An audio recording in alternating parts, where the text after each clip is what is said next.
Audio Jungle.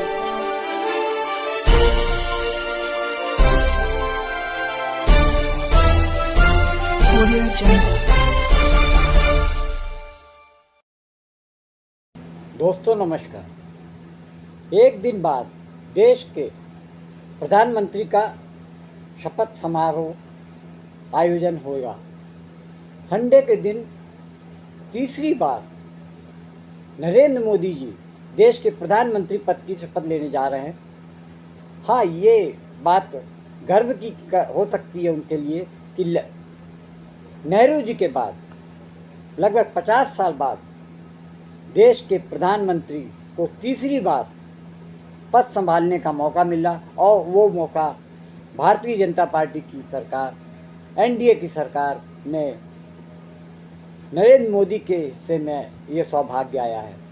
लेकिन इस बात से इनकार नहीं किया जा सकता कि देश में जो हालात हैं उसको देखते हुए ये नहीं कहा जा सकता कि नरेंद्र मोदी जी अपने पूर्व की तरह पूर्व तानाशाही रवैये को कायम रख पाएंगे या उनके रवैये में बदलाव आएगा। इससे पहले 2014 और 2019 के चुनावों में भाजपा को भारी बहुमत मिला, जिसकी वजह से नरेंद्र मोदी ने अपने पूर्व 10 साल के शासन में एनडीए को यानी अन्य जो उनके सहयोगी दल थे उनको कोई भाव नहीं दिया और पूरे शासन 10 साल तक वो मोदी सरकार के नाम पर देश में सत्ता पर काबिज रहे। लेकिन अब हालात काफ़ी बदल चुके हैं। हालात ये है कि वो अकेले दम पर सरकार बनाने में नाकामयाब दिख रहे हैं। उनके पास केवल 240 सीटें हैं, जबकि पूर्ण बहुमत की सरकार चलाने के लिए कम से कम 272 का आंकड़ा होना चाहिए। ऐसे में एनडीए की उनको याद आई और उन्होंने येन केन प्रकारेण अपने पुराने साथियों को अपने साथ मिलाने का प्रयास किया और इस प्रयास में वो सफल भी हुए। इनके लिए जेडीयू और टीडीपी दोनों संजीवनी का काम कर रहे हैं। जेडीयू के पास 12 सांसद हैं और टीडीपी के पास अपने 16 सांसद हैं।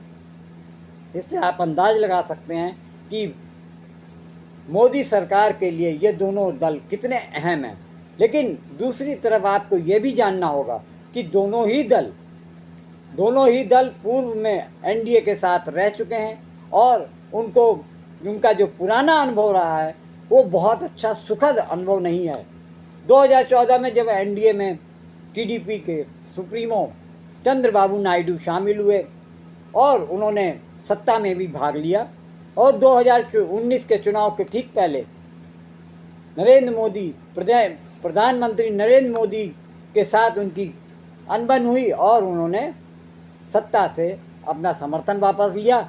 उसके बाद से ही सरकार की तरफ से, पार्टी की तरफ से चंद्रबाबू नायडू के बारे में काफ़ी आरोप लगाए गए। उनको भ्रष्टाचारी बताया गया। यहाँ तक कहा गया कि उन्होंने अपने सत्ता के लिए ससुर के साथ गद्दारी की, ससुर की पीठ पर छुरा भोंका, इस तरीके के भी आरोप लगे। और वहाँ दूसरी तरफ टीडीपी के सुप्रीमो चंद्रबाबू नायडू ने प्रधानमंत्री मोदी को आतंकवादी तक कहा। इस बीच में लेकिन जब हालात ऐसे आए कि उसको देखकर लगा चंद्रबाबू नायडू की ज़रूरत है, नीतीश कुमार की ज़रूरत है, जिसकी वजह से वो सरकार चला सकें, तो ऐसे में भाजपा और मोदी शाह इस बात को अच्छी तरीके से जानते हैं कब, कैसे और कितना मुड़ना है, कितना झुकना है, इन सब चीज़ों को वो जानते हैं।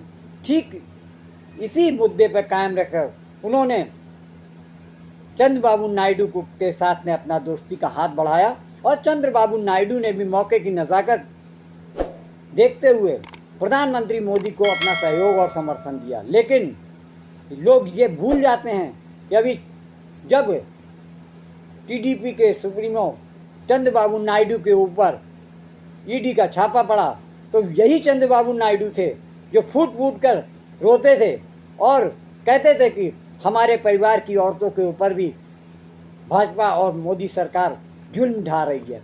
लेकिन आज के समय में एक वीडियो ये भी है कि जहां चंद्रबाबू नायडू प्रधानमंत्री मोदी के की शान में, तारीफ में कसीदे पढ़ रहे हैं और लोग तालियां बजा रहे हैं। ये वही लोग हैं जो उस समय ईडी के छापे पर चंद्रबाबू नायडू को घेरते थे।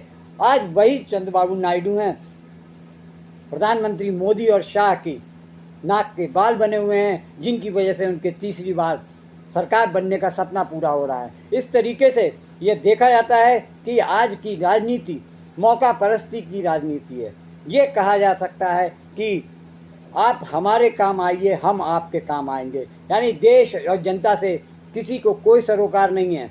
अब देखने वाली दिलचस्प बात यह है कि चंद्रबाबू नायडू जो आंध्र प्रदेश में विधानसभा का चुनाव भी जीता, उन्होंने 175 में से 135 सीट जीती, जिसमें से 15-16 विधायक मोमडन कम्युनिटी से आते हैं और उन्होंने वहाँ प्रचार के दौरान मोमडन कम्युनिटी के लिए बहुत सारे वादे किए। उसमें एक वादा ये भी है कि 100 करोड़ की एक कीमत से एक नूर हाउस बनाया जाएगा। इसके अलावा हर मस्जिद में मौलवियों की नियुक्ति की जाएगी, जिनको 10,000 रुपये तनख्वाह मिलेगा, और कुछ शहर में एक काजी की नियुक्ति भी सरकार की तरफ से की जाएगी। इतना ही नहीं, उनके लिए एक कर मुक्त 5 लाख रुपए का जो उनको लोन दिया जाएगा, वो मोमडन कम्युनिटी के लोगों को उनके रोजगार करने के लिए दिया जाएगा। और दूसरी तरफ पूरे देश में घूम घूम कर प्रधानमंत्री मोदी ने किस तरीके से मुसलमानों को घुसपैठिया कहा और उनको अधिक बच्चे पैदा करने वाला कहा, साथ ही उनको ये कहा कि हिंदुओं का जितना भी धन दौलत है, उनकी संपत्ति है, वो गठबंधन सरकार आई तो इन मुसलमानों को बांट दिया जाएगा। एक तरीके से पूरे चुनाव में प्रधानमंत्री मोदी, शाह और उनके प्रचारकों ने मुसलमानों को टारगेट पे रखा। वहीं दूसरी तरफ चंद्रबाबू नायडू ये घोषणा कर रहे हैं कि वो हज जाने वाले व्यक्ति को 1 लाख रुपए की राशि मदद के तौर पे देंगे। ये एक अजब संयोग है कि एक तरफ प्रधानमंत्री मुसलमानों के खिलाफ में इतना ज़्यादा उग्र रहते हैं, वहीं दूसरी तरफ उनके नाक के बाल बने चंद्रबाबू नायडू मुसलमानों के लिए इतना सब कुछ करने के लिए वादा कर रहे हैं। दूसरी तरफ बिहार के सीएम नीतीश कुमार भी मुस्लिम आरक्षण के पक्षधर हैं, जबकि भाजपा सरकार या कहिए एनडीए प्रधानमंत्री मोदी की सरकार का ये लक्ष्य है कि किसी ना किसी तरीके से हिंदू मुस्लिम के बीच में खाई बढ़ाई जाए और ये आपस में टकराते रहें, ताकि उनकी हिंदूवादी सोच को बल मिलता रहे और वो सत्ता में काबिज बने रहें। यही उनका सिद्धांत है। इसी सिद्धांत के बल पर वो चाह रहे हैं कि 2047 तक हम राज करेंगे। इसी बेस पे वो कहते हैं विकसित राष्ट्र बनेगा। उनका 10-5 साल का टारगेट नहीं बल्कि 23 साल का टारगेट उन्होंने रखा है कि किसी ना किसी तरीके से जनता को ऐसे ही गुमराह करते रहो और जनता हिंदू खतरे में है इस बात को समझकर उनको समर्थन देती रहेगी। ना रोजगार मांगेगी, ना स्वास्थ्य मांगेगी, ना एजुकेशन मांगेगी और ना किसानों की कोई समस्या का सरकार समाधान करने के पक्ष में। इसी तरीके देखा जाएगा कि सरकार तो बनने को बिल्कुल कगार पे है, लेकिन ये सोचिए कि सरकार चलेगी कितने दिन। पूरे गठबंधन को लेके चलना, क्या मोदी जी की जो रवैया है, जो उनकी फितरत है, वो आज तक किसी की भी सुनने को तैयार नहीं होते। क्या वो इस रवैये को बदलेंगे? देश में क्या गठबंधन की सरकार होगी और मोदी सबको लेके चलेंगे? ये एक यक्ष प्रश्न है कि जो कि आने वाले समय में 4 महीने 5 महीने के अंतराल में समझ में आ जाएगा कि सरकार की उम्र कितनी है। क्या तेलुगु देशम पार्टी और जेडीयू के साथ साथ और भी लोग हैं जो कि अपनी मांग सरकार के सामने रखेंगे। चिराग पासवान ने 2 पद मांगे हैं, टीडीपी ने 4 या 5 मंत्री पद मांगे, साथ में लोकसभा स्पीकर का पद मांगा है। जेडीयू की भी यही समस्या है कि वो 5 मंत्री मांग रहे हैं, 4 मंत्री मांग रहे हैं, लेकिन लोकसभा स्पीकर का पद वो खुद रखना चाहते हैं। साथ में ये भी कहा है कि रेलवे जेडीयू के मंत्री को मेंबर को मिलना चाहिए। लेकिन दूसरी तरफ प्रधानमंत्री मोदी की मंशा है कि जो की पोस्ट हैं, की डिपार्टमेंट है, जैसे कि होम, गृह मंत्रालय, वित्त मंत्रालय, रेलवे, सड़क परिवहन, ऐसे खास जो है वो भाजपा के नेता के या सांसद को के हिस्से में जाएगा, जिससे कि सबसे बड़ी चिंता इस बात लोगों को ये है कि होम मिनिस्ट्री के जरिए किस तरीके से मोदी सरकार ने विपक्षी नेताओं के साथ साथ उनकी पार्टियों को तोड़ने का काम किया। ईडी, सीबीआई, इनकम टैक्स के टीमों ने जिस तरीके से डराया धमकाया, इसके साथ साथ उनसे चंदा वसूली भी की। चुनावी चंदा वसूलने में ईडी, सीबीआई और आईटी की टीमों ने भरपूर सहयोग किया। ये कोई छुपा नहीं है, बल्कि खुलेआम हुआ ऐसा। वहीं अब ये लोग भी आशंका जता रहे हैं कि होम डिपार्टमेंट अगर भाजपा के पास रहता है तो समर्थन देने वाले दलों के ऊपर उनका बेजा इस्तेमाल भी हो सकता है। हो सकता है कि जितने 16 सांसदों के साथ जो टीडीपी इतना इतरा रही है, हो सकता है कि कुछ महीने बाद ही उनके सारे सांसदों को अपने में शामिल करने पर मजबूर कर दें और टीडीपी के जो चीफ हैं चंद्रबाबू नायडू को राम राम कर दिया जाए। और यही इनके साथ जेडीयू के सुप्रीमो नीतीश कुमार के साथ भी यही एक खतरा हो सकता है कि उनके 12 सांसदों को भाजपा कब तोड़ ले, ये कोई भरोसा नहीं, कोई दूध का धुला नहीं है।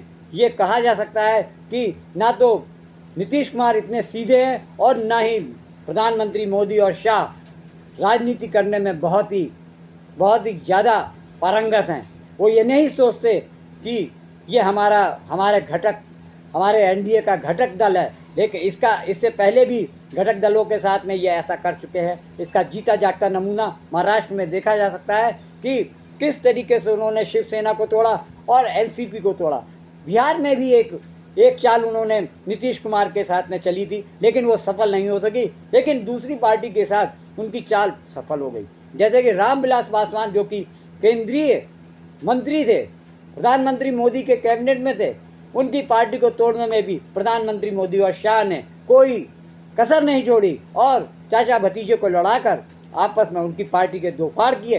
पहले उनके चाचा को, पहले पशुपत पारस को अपने साथ में कैबिनेट में बुलाया, बाद में ठीक चुनाव के पहले चिराग पासवान को अपने मोहपाश में फांसा और इस समय चिराग पासवान और पशुपतिनाथ पारस दोनों ही दल एनडीए के समर्थक दलों में शामिल हैं। ये बात जरूर है कि चिराग पासवान को मंत्रिमंडल पद में जगह जरूर मिलेगी, लेकिन समय की नाजुकता देखकर चिराग पासवान ने भी एक मंत्री पद के अलावा एक और मंत्री पद की मांग की है। मंत्री पद मांगने वालों में तो जीतन राम मांझी भी हैं, पल्लवी पटेल भी हैं, अनुप्रिया पटेल भी है, जयंत चौधरी भी हैं। इस तरीके से लंबी लिस्ट है जो कि मौके की नजाकत देखकर अपना मंत्री पद मांगने की जुगत में लगे हुए हैं। दोस्तों, इस वीडियो में इतना ही, लेकिन इस वीडियो को आप पूरा जरूर देखिए, तभी इसका पूरा लब्बो-लुआब समझ में आएगा। दोस्तों, आज के वीडियो में इतना ही। नमस्कार।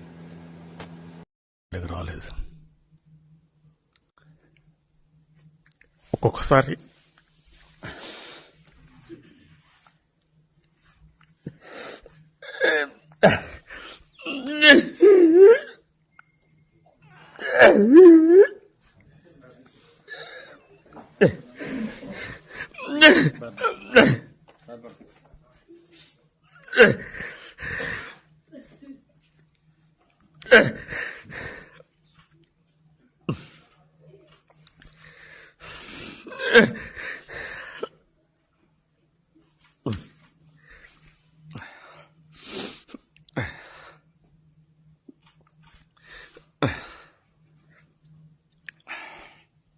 ధైర్యంగా ఉన్నారు సార్. ఈ బాగా భరించలేదే కానీ ధైర్యంగా ఉన్నారు సార్.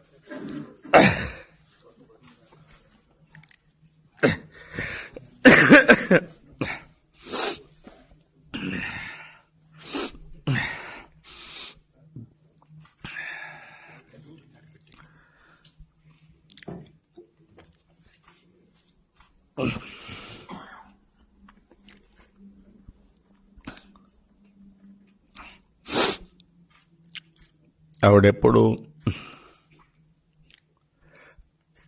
రాజకీయాలపైన ఆసక్తి లేదు. ఇప్పటికి కూడా 40 ఏళ్ల తర్వాత వాళ్ళ నాన్న ముఖ్యమంత్రిగా ఉన్నా నేను సుదీర్ఘకాలం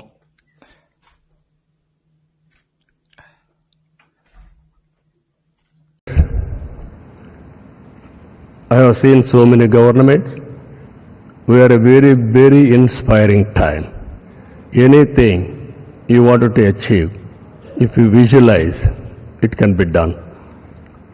Narendra Modi ji is having a vision, and also is having a zeal, and also his execution is very perfect, and also he is executing all his policies with a true spirit. Always to have a leader. Right time is a great asset for the nation.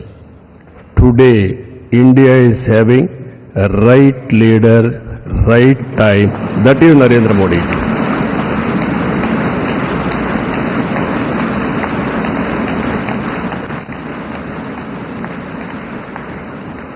This is a very good opportunity for India. If we miss now, we will miss forever. That is where we are having wonderful opportunity